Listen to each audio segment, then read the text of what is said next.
Congratulations on purchasing your new Polar CS300, and thank you for choosing Polar to help you achieve your goal.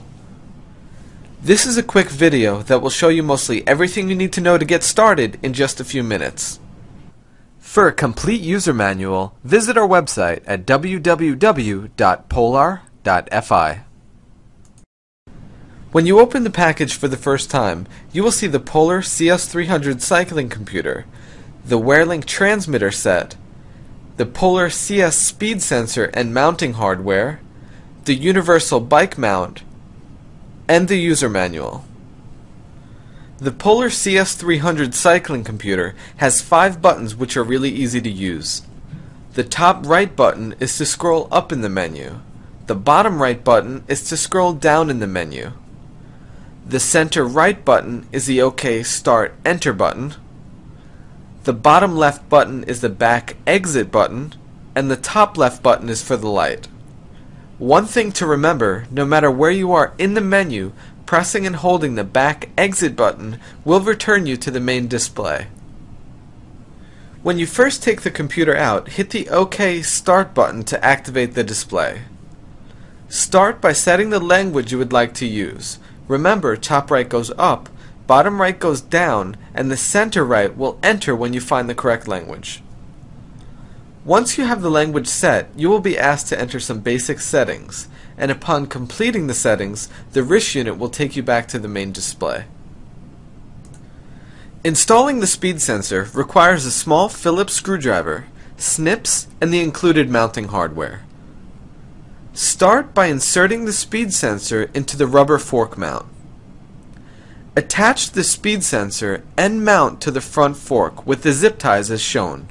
At first, do not tighten the zip ties completely. Next, slide the magnet onto your spoke and tighten the screw.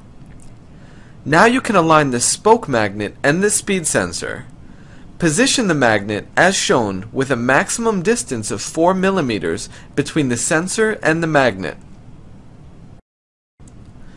When you have achieved optimal distance, you will see an LED light flash as the magnet is passed over the sensor.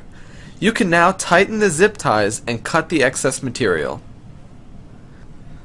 For a deeper look into the sensor installation for the speed sensor, bike mount, and optional cadence sensor, visit the product support pages at www.polar.fi. Now you are ready to start training. Start by wetting the electrodes on the strap. Put the transmitter strap on and attach the transmitter. From the main display on the wrist unit, hit the OK Start button once. When the wrist unit detects your heart rate, you are ready to go. Hit the OK Start button one more time to select the workout profile. Choose the appropriate profile with the top or bottom right buttons and hit the OK button to start. During the exercise, you have a few different screens to view. Scroll with the top or bottom right buttons to navigate through each view. When you are finished with the exercise and would like to stop the recording, press the back button twice. After your workout, a full summary of your session is saved in the memory, along with up to 14 of your last exercise sessions. To view any of your previous exercises, scroll with the top or bottom right buttons from the main display to find the File menu and hit the OK button to enter. Also, for long-term storage of your exercises, download the data from your